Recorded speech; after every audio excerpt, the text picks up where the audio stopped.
Okay. Hello, everybody. Good to have everybody back. It's nice to be back. It's one of those weekends where, we're all... Cigar and Bourbon in the chat says, I wonder what will be discussed today. Yes. And I think that's the kind of feeling. Exactly, yes. Much like the Sunday shows, we were probably going to be intending to talk about Speaker McCarthy getting defenestrated, but no longer. No, obviously this sneak surprise attack by Hamas on Israel is just unbelievable footage, unbelievable barbarism by the Hamas guys.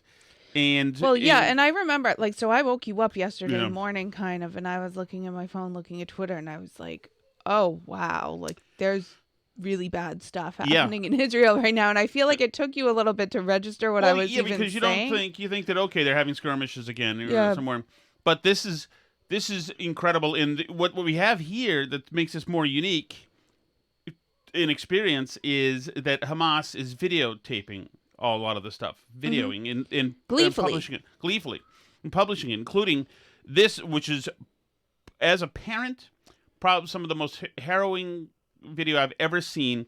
It shows this family held by terrorists. There's a mother, there's a daughter who's about 12, a son who's probably like 9 or 8. The son is crying uncontrollably. They're captive in their own homes. The father is trying to keep it together. His hands are full of blood. His daughter, the girl's sister, is dead in the next room. God knows what they did to her, but it seems like they executed her in front of the rest of her family. Who knows what they did? I'm sure what they did was vile and awful. That they did, and it's just the son asking when his sister's coming back. Meanwhile, the daughter. He said, I wanted her to stay alive. He's saying there's no chance she'll come back. He's saying there's no chance. His mother said no. That's the monster saying, relax, no more. She's gone, relax. Due to the gun. His sister! My sister died. That's the girl, the daughter, talking to the vermin with the gun, saying, my sister died. Motion's over. She's in the next room. Relax. They're all sitting on the ground. Mother said he kidnapped her. She went to heaven. Girl's trying to console her brother that...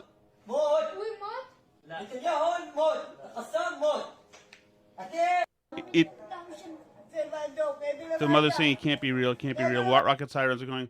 The father, you can tell, the daughter then asked the father why his blood on his hands.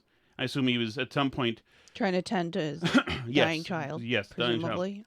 Dying child. This video is just to think of the frigging harrowing pain those parents are going through, and it's happening all over the country, obviously in different ways. To watch this, and these brutal monsters who essentially are acting like these people are just what animals. These brutal monsters enjoying this. We've heard reports of a couple of them having shot people dead, including the young people at this concert, where they encircled after these flying things, which to me, they flew in with these gliders. Who the hell knew this was a thing? And encircled them and then just massacred at least 250 of them. Is that some of the terrorists then use their phones to call their families and heckle them? Great. Which is so obviously, with this, what's going on with it's unbelievable pain, unbelievable this level of thing that's happening. As far as I am concerned, is that, and this reminds me of after 9/11, anybody responsible for this action should be obliterated. Anybody happy that this is happening should be obliterated. Right. And it is including the ones here in New York, sure, and in Michigan, yes, and all of them. If your heart says that this is great, and especially over there for Israel, for what they're going through. This was an attack on civilians. Right, and the scale of this, and torture. Scale of this for a country the size of Israel is kind of hard for us to imagine here because we don't live with the constant threat of annihilation the way that Israel does all the time. And like, Israel gets a lot of blame for a lot of stuff, but Israel puts up with a lot and very calmly deals with getting provoked a lot and has an enormous amount of restraint compared to how much, for example, we would have in the United States if we dealt with the level of threat that they do on a constant basis. And so when you look at what's happening in Israel right now, so the latest counts are they're saying they're officially up to over 700 dead in Israel, many of whom are civilians, many of whom are women and children. This was not a battle where tragically some civilians got caught in crossfire or something. This was a targeted attack on women and children in particular, including rape as a weapon of war, including hostage taking as bargaining chips, including brutal murders of the elderly, helpless people. I mean, just the worst of the worst stuff. The people who perpetrated this are not ready for prime time and not ready for the 21st century and are not capable of participating in civilization like the rest of us are, right? And tragically, there are a lot of people around the world who are not fully ready for the 21st century and participating in civilization. As we've learned to our detriment in a lot of places around the world, like you can quote give people democracy and they don't. And the Hamas is elected in Gaza, right? Like this is what the people there have ordered. This is the action that they agree with. And the scale of this day in particular is so huge. I mean, because Israel's less than 10 million people, right? So like this over 700 people dead, it's like the equivalent as if 25,000 people in the U.S. died in one day. Right. And it's a huge, enormous loss of life, and in the most brutal way possible. And I think what's really astonishing, and it's interesting because we've just been through this with the Ukraine war. There's been so much video coming out of the stuff in Ukraine of both sides doing stuff, questioning if videos are real, who's doing what, because it's so hard to differentiate in the context of like, we're in the West. Most people, like, we don't speak these languages. We don't understand the context of what's happening in the videos, when they were filmed, who's doing what. And so it's very difficult to sort of pull apart the threads of what's going on in Ukraine when we see these videos come out of people doing terrible things in Ukraine.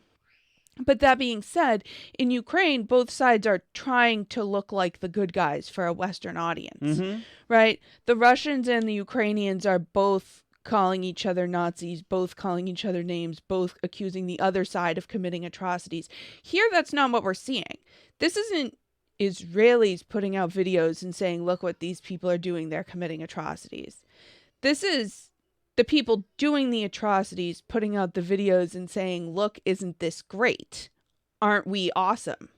As they parade the naked, violated, mutilated bodies of women through the streets. I mean, like, it's not stuff we're used to seeing in the West, and it's certainly not stuff that we're used to seeing in the West celebrated as a positive, right? Well, so, I mean, because obviously on the internet, there's access to all kinds of brutal and horrific video out there. But generally, it's not presented to us as, look what we did, we're so awesome, when there's videos out there. And it just shows how entirely out of touch with modern civilization the animals that are in Hamas are, that they're putting out these videos like this and acting like they did a great thing and they're awesome. And it shows how wildly out of touch a bunch of people in the West are with modern civilization. If they're going out there and saying, this is great, free Palestine, they're just fighting back against decades of oppression and blah, blah, blah, blah, blah. I don't care how you're oppressed. Well, and also... I don't care how you're oppressed.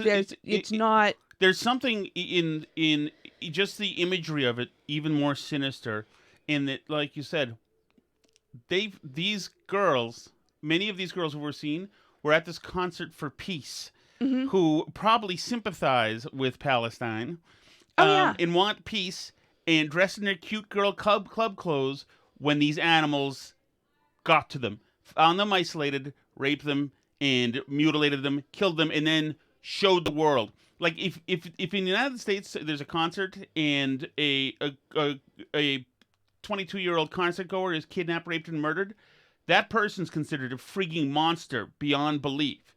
That person is a psychotic. All of these Hamas dudes are psychotics. If that's what comes to mind when you see a happy thing in unarmed people is to butcher, rape, murder, then humiliate them, then you're subhuman. And all of them. And to be proud of it, to not go out there. And I mean, say what you will about Israel. I think, people have various views on how heavily involved the United States should be in Israel's defense. There's obviously a range of views on that. But regardless, Israel's like the only country in that area that behaves like a modern Western European country. For the most part. And people in Israel, I mean, like Israel's there's been some question, like, are there American citizens who've been killed and kidnapped and destroyed? Yeah, I think there have been. Of course there have. Yeah. Of course there have. Because a ton of Americans are in Israel all the time because it's like a normal country that people visit and, where you can go walk through the streets without fear of being violently murdered, generally speaking. It's just, I saw another story of a father crying. He was in Denmark or something, and his son was there, and his son just sent one last message saying, "Oh my God, I'm so sorry," to them. It's like, as far as I'm concerned, I like what I hear about from Netanyahu. In other words, he's sorry that his parents are going to be heartbroken that he's dead. Yeah. But I like what I'm hearing from Netanyahu. As far as I'm concerned, that building that is destroyed, do the whole fucking thing.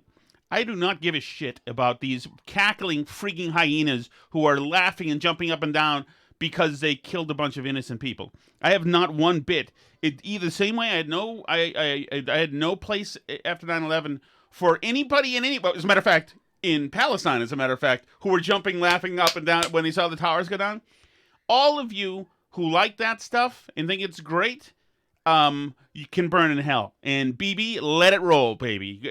Well, and I mean, there's been a lot of among certain members of the American left and the British left and the media talk of, like de-escalation, which of course, like right after the terror attack is when you're supposed to de-escalate somehow. Right, no, escalate. But it's interesting to me because it's like Israel can never do enough. When they bomb, they're doing, I guess they call them roof knocks. When they hit the roof like a little bit first to warn people to get out. I don't need them to knock anymore. They're issuing statements letting people know, like, get out of these areas. These are now combat zones. We're going to attack these areas. Please get out. And Hamas, because they don't care about their own freaking people, they're telling people ignore this fear-mongering from the IDF and ignore Israel. Hamas, they find glory. They care about their own people as much as they care about in these schools. Yeah. They find glory in using human shields. They find glory in destroying and torturing people, innocent, unarmed people. And they care about their own people about as much as they care about the people that they're doing this to in Israel. And if the people in Palestine are going to support Hamas, and I understand in the Gaza Strip, there's a lot of you keep hearing today that there's no egress for them. Netanyahu told them to get out because they're going to start bombing the place. And there's no, it's hard to get out of the Gaza Strip. Yeah. Sorry. Wasn't that hard? Sorry. Wasn't that hard yesterday morning, apparently. Yep. But, yeah, and this is going to escalate now, which is obviously Hamas's intention. It's obviously Iran's intention. You hear all sorts of whispering, by the way, about the Taliban. Yes, I was listening to that Twitter Spaces yesterday. Yeah. It had all sorts of people, including people in Israel and Palestine, yelling at each other. And they kept shooting down this Taliban thing, that the Taliban were going to try to get into the fight. But I'm hearing it more said by reputable people that they want to. Anyway, it might take a process for them to do it because they got to get through Syria and whatever. I've also... But Hezbollah is now engaging. Hezbollah is engaging. The Wall Street Journal has reporting just from a few minutes ago. They have a big piece of breaking news out that's saying that Iran was very involved in planning and perpetrating this terror attack. I mean, we know Iran obviously is like one of the biggest funders of terrorism in the world. There's been a lot of criticism because we just recently freed up $6 billion for Iran. That's in some bank in Qatar. That wasn't used in this. We'll get to that in a bit. Yeah. That was not used in this. That was what the left wants you to know. Definitely was not. That is extreme disinformation. Ever and you since should not they put spread out the talking points, it's gone right down to every person. Tomorrow you hear Whoopi Goldberg saying the same thing. Yeah. But this is from the Wall Street Journal just a few minutes ago. Iranian security officials helped plan Hamas's Saturday attack on Israel and gave the green light for the assault at a meeting in Beirut last Monday, according to senior members of Hamas and Hezbollah, another Iran-backed militant group. Officers of Iran's Islamic Revolutionary Guard Corps had worked with Hamas since August to devise the air, land, and sea incursions, the most significant breach of Israel's borders since the 1973 Yom Kippur War. Details of the operation were refined during several meetings in Beirut attended by IRGC officers and representatives of 4 Iran-backed militant groups, including Hamas, which holds power in Gaza, and Hezbollah, a Shiite group and political faction in Lebanon. U.S. officials say they haven't seen evidence of Tehran's involvement. In an interview with CNN that aired Sunday, Secretary of State Antony Blinken said, "We have not yet seen evidence that Iran directed the Wall Street Journal has behind this particular attack, but there is certainly a long relationship." How come the Journal knows and Blinken doesn't? Well, because Blinken does. We don't have any information at this time to corroborate this account. And of course, the president, the leader of Hamas thanked Iran for all the weapons and training.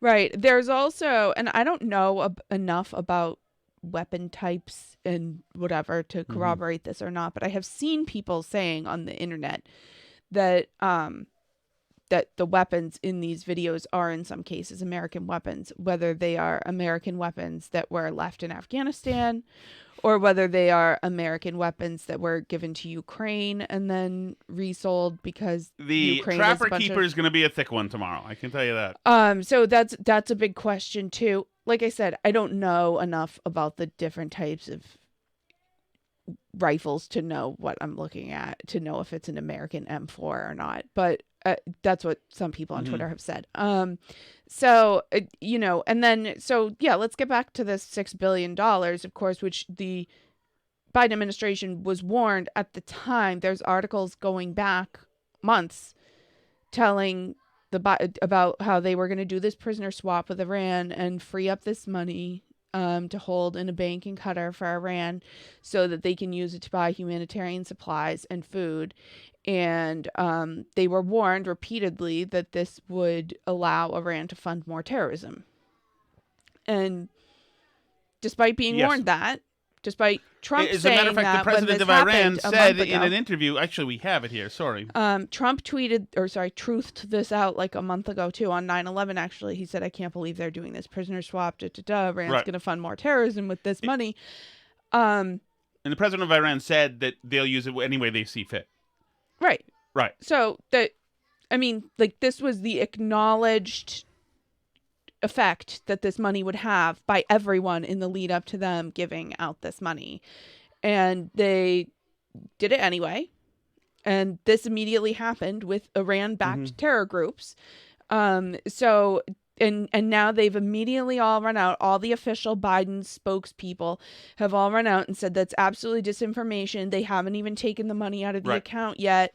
They didn't use that money to do it. That can only be used for humanitarian aid and food. There's no way that could be used to buy weapons.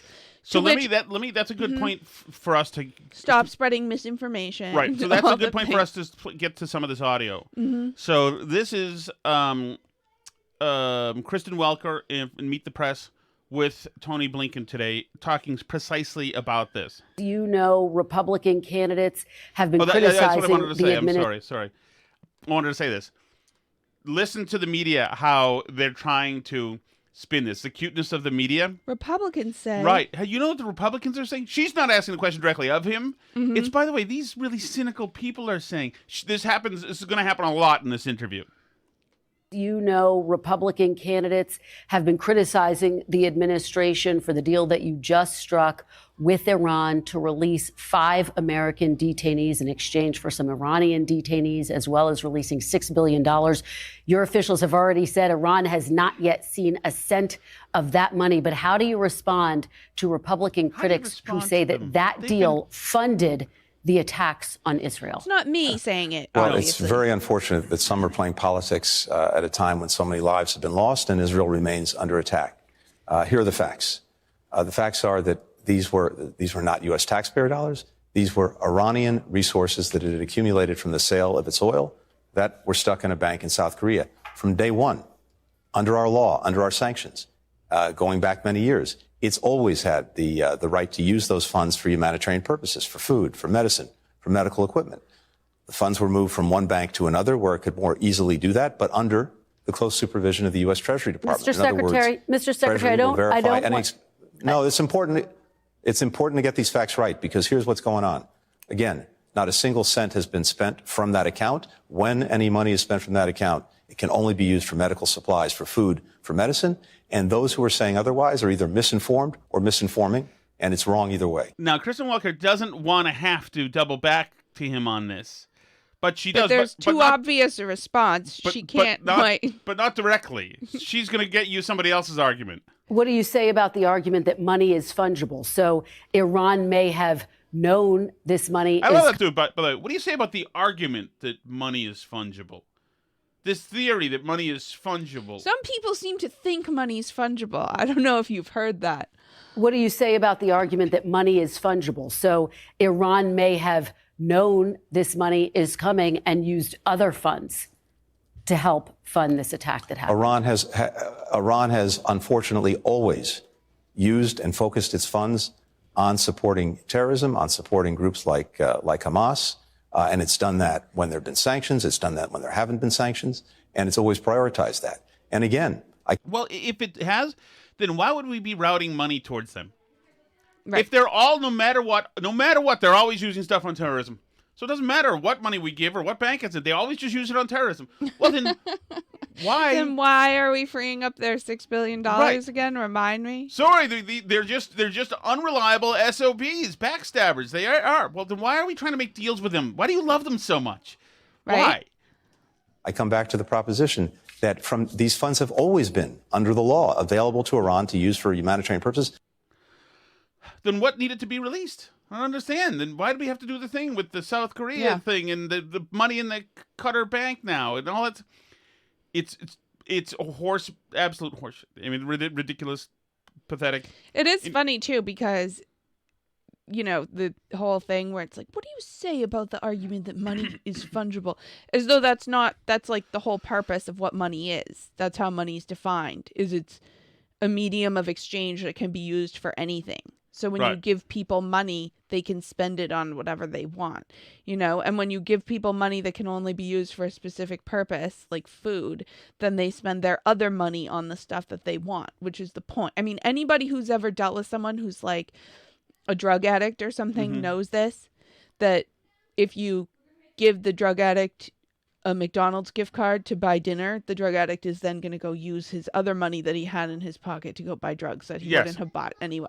Yes, absolutely. Absolutely. So the other thing the media is doing is this is not about what you think it's about. So the media is redrawing this for you. Mm-hmm. They've decided to de-emphasize Hamas. Hamas. And it's time to re-emphasize some other players.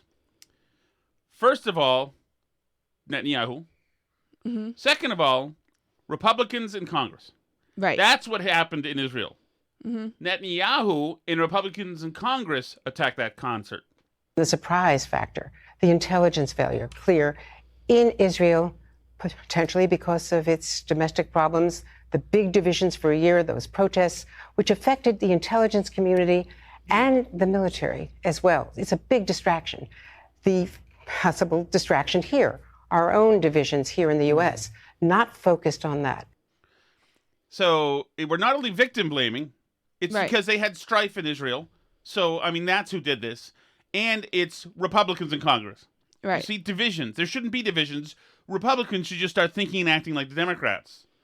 But they're not, so it's divisions, and it's leading to this, and that's very problematic, and she is absolutely not done. Not really focused enough. The president did, but the other players did not. Do you get that? The president focused enough. Biden, he focused enough. He's focused, yeah. Yes. The other players did not. The other players are Netanyahu, Matt Gaetz, Kevin McCarthy, and Republicans like you and I, and if you're listening and you're a Republican, you. Not really focused enough. The president did, but the other players did not.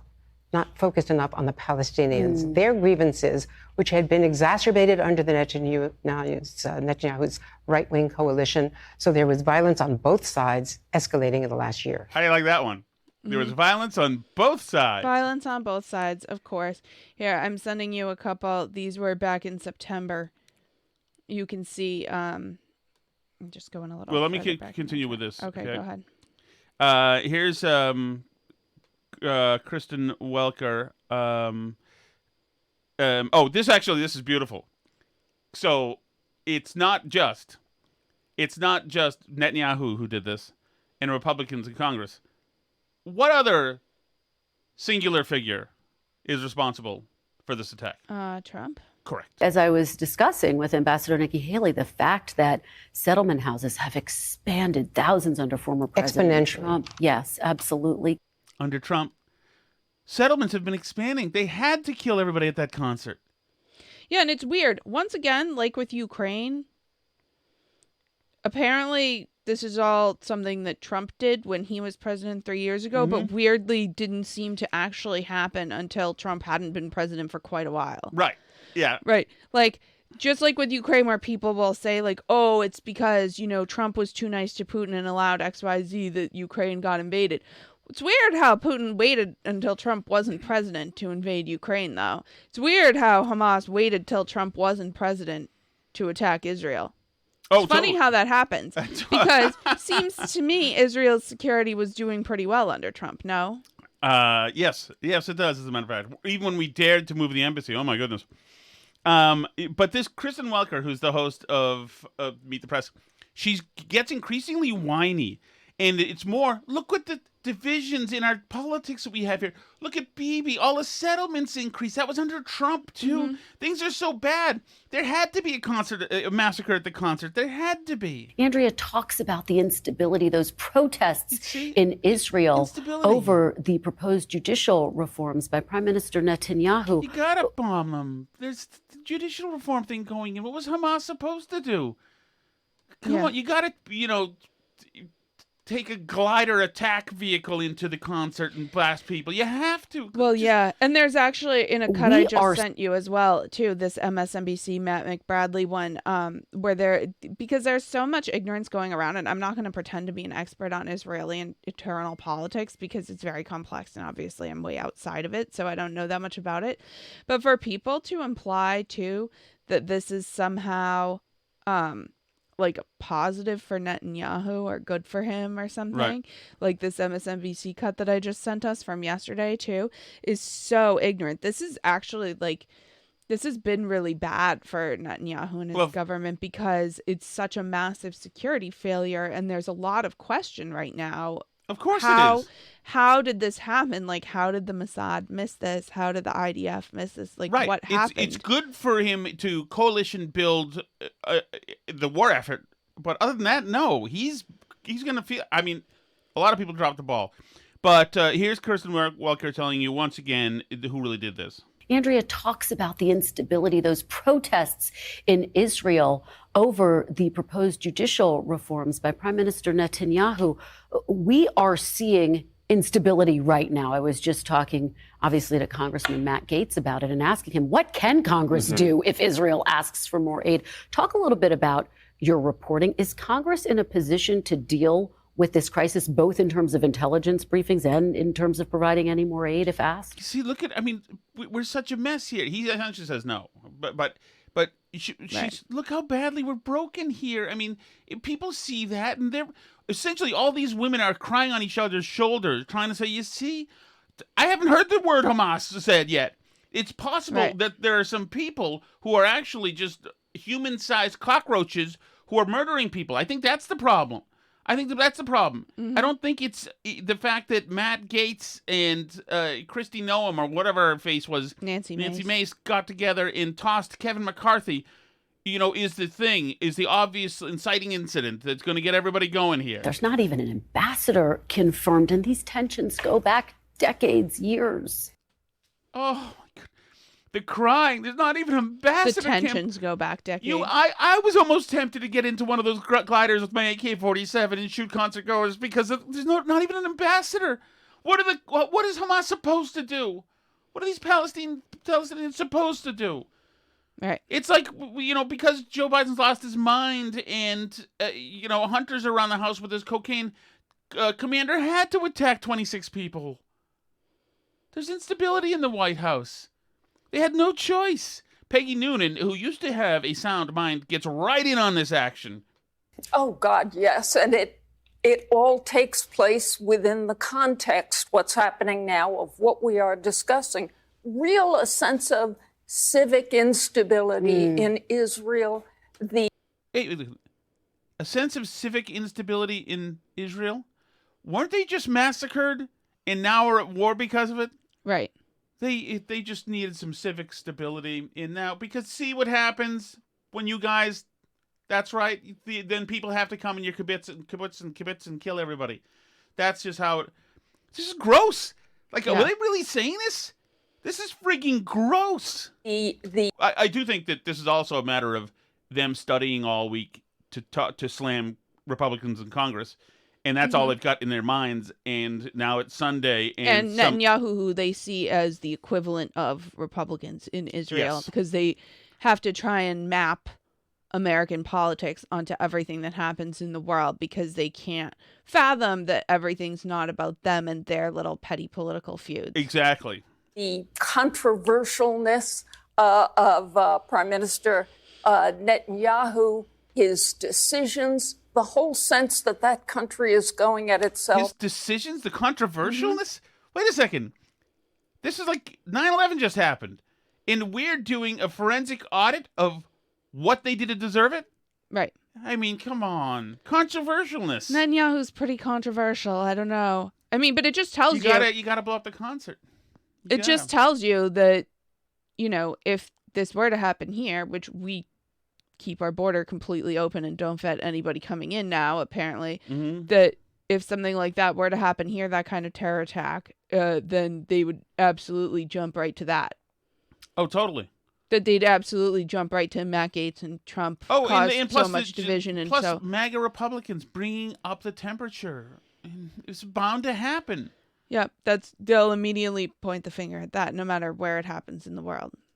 It was vulnerable. They went at it. And in return, in the United States, there's a sense, you look to the U.S., what are we thinking?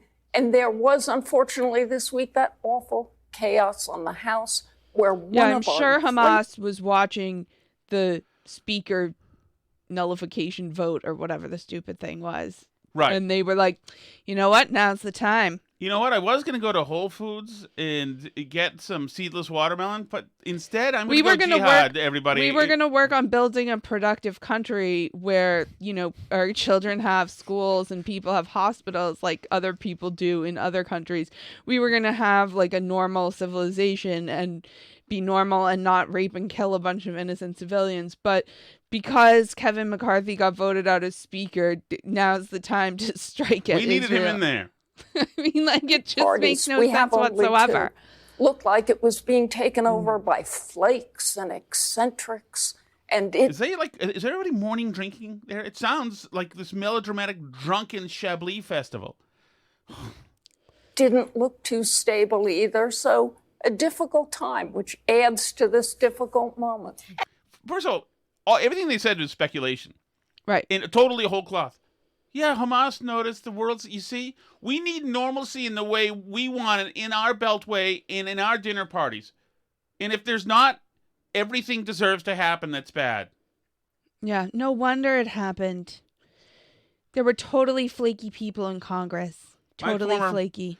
Have you seen the suits Matt Gaetz wears? They're so tacky. Mm-hmm. Lowen Bober in that theater. That is, you gotta kill no people wonder. When Kim Atkins, who I used to work with at the Herald, she wins this contest. This is, I mean, really, if there were for journalism anymore in any kind of responsibility, somebody would be fired for this because she is a reporter. It has not gone unnoticed in the world what the instability in the House is doing. This is supposed to be the leader. We're supposed to be the Wait, Elsa, has it gone unnoticed in the world what the instability in the House is doing? First of all, she's acting as if she's talked to people around the world and like, what's going on in the U.S. House of Representatives? I mean, obviously this whole situation isn't funny, but the fact that these people say stuff like this on television is so insane to me that it does like make me laugh. Like I can't. First of all, nobody even in the U.S. outside of the Sunday cable shows and like weirdos like us who spend our time on Twitter even like know that happened in the U.S. House of Representatives. Right. Like if you did a jaywalking man on the street thing where you asked people who's the Speaker of the House of Representatives, they wouldn't have known last week. They wouldn't have known last week. No. They wouldn't have known this week. They wouldn't know anything about what happened. They don't know who Matt Gaetz is. They don't know anything about this, and they don't care. And then if you leave the U.S., that lack of interest in what happens in the U.S. House of Representatives is magnified like 10 times. Yes. So that's not the reason why anything happened anywhere on planet Earth. These are all false takes, and what makes them more dangerous for me is it seems like they're literally written by Democrats for anti-Trump Republicans, for anti-MAGA Republicans to say, and for Democrats to say. And everybody's just talking like this. But it's like a completely insane thing to say when there's a terror attack where people who literally do not care one fig what happens in the U.S. House of Representatives are shooting a bunch of other people to death. Well, and not only that, but like acting like barbarians. There's pictures, Alice, of some of these women who younger concert goers with holes in their heads, right? Because after these guys were done with them, they slaughter them. Right. You can't let them, live and let their families have any, so the families will know that every last minute of their lives was horrifying. Is it a little bit inhuman for these hags to be removing culpability from these vicious murderers and taking it off of them and moving it to somewhere else? Mm-hmm. Isn't that so disrespectful to the dead? Yes. It's like, no, put all your emphasis on these effing murders. And also, it's like, well, there's instability. You got a problem with the way we conduct our civic. It's never all right to be a murderous psychopath killing everybody. It's never all right. Right. It really reminds me of like this whole thing with trying to like blurring the face of the kid who stabbed the people. The two people in New York, who got stabbed, saying "chill out" with his girlfriend there. Like the CBS blurred his face, on their footage because you know what? There's probably a lot we don't know about him. No, it's never all right. The moment you murder somebody, you lose all of your specialness. You're a murderous son of a bitch, and that's what these animals are in Hamas. And I guess that they feel that... I also think that you could ask them who's the Speaker of the U.S. House, and they would have no idea. Who? Hamas. Right, of course. They don't know or care. Andrea, we are discussing this in a moment of deep frustration here at home. What? Who the F is deeply frustrated at home that we've had a speaker pro temp for the last 4 days? Deep frustration at home. What are you talking about? And for them to pretend like, oh, Congress can't do anything now. All you morons don't understand. Congress is totally, their hands are tied. Nothing can happen now in Congress. Everything's fine. You have a pro temp speaker. If you want to pass more aid to Israel, you can pass more aid to Israel. Did I finish the Kim Atkins cut or no? It has not gone unnoticed in the world what the instability in the House is doing. This is supposed to be the leader. We're supposed to be the leader of the world. And we have a party that cannot even seem to govern itself, barely be able to pass a budget. That certainly has led to the instability abroad and the lack and the concern among our allies that it's maybe giving our adversaries an advantage. That's led to the instability abroad. Oh. I'm just going to guess, Alice. Mm-hmm. I'm just going to guess. Yeah. And I don't know, but I'm going to guess Kim has a fairly solid defense of the Palestinian cause. Yeah, I bet. I mean, the New York Times published a thing on Saturday, too. And by the way, in new subject, but by the way, BLM is very anti-Israel, obviously, and hugely pro-Palestine. Of course. I mean, the DSA held a big march today, clearly. There was a few around the country, but a huge one in New York City where they jumped up and down and, like 20-year-old dudes with scarves were out. We don't know if these guys just got over the border or whatever they are. We'll find out soon enough, I'm sure.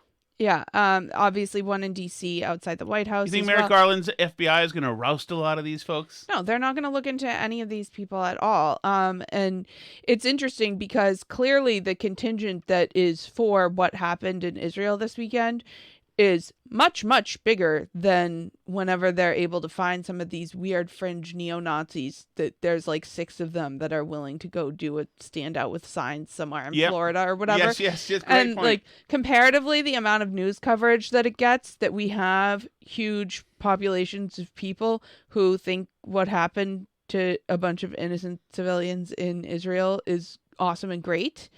The fact that doesn't concern more people on the left is really astonishing and horrifying to me. Yes. But you're seeing it. There was a ton of demonstrations across Europe. Obviously, they have much bigger migrant Muslim populations in a lot of European countries than we do here, mostly. And there's so much talk about like, but not all Muslims and the innocent Muslims, and it's Israel's going to now retaliate and it's going to hurt a bunch of innocent people too.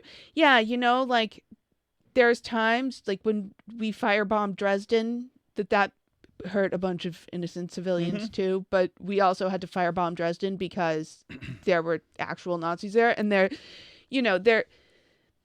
are significant minorities, and this is a fact that the left has not wanted to grapple with for a long time. And these facts and these surveys go back to like 9/11. They've been surveying questions like this. Significant minorities of the Muslim populations in a lot of these countries, agree that terrorism is justified. Not like a majority of the Muslim population, but like 35% in a lot of cases when they poll these questions in Middle Eastern countries think that like 9/11's great. Think that like acts like what Hamas did today are great. And, you can see people tweeting it. It's one thing to see them broadcast it on Twitter and be proud of it. And then you see a lot of Muslims here in the U.S. Specifically, there was one who I believe is some kind of elected official or activist maybe in Michigan who was tweeting out Najma Sharif, who said, "What did y'all think decolonization meant? Vibes, papers, essays, losers." So, I mean, there's a bunch of people actually saying this, like, yeah, this is what we meant when we said we want to get rid of the colonizers and the settlers, and people saying like, yeah, the people at the music festival were settlers. Yeah, the people who were there, they're colonizing a land that doesn't belong to them. They're on stolen land, so they're getting what was coming to them.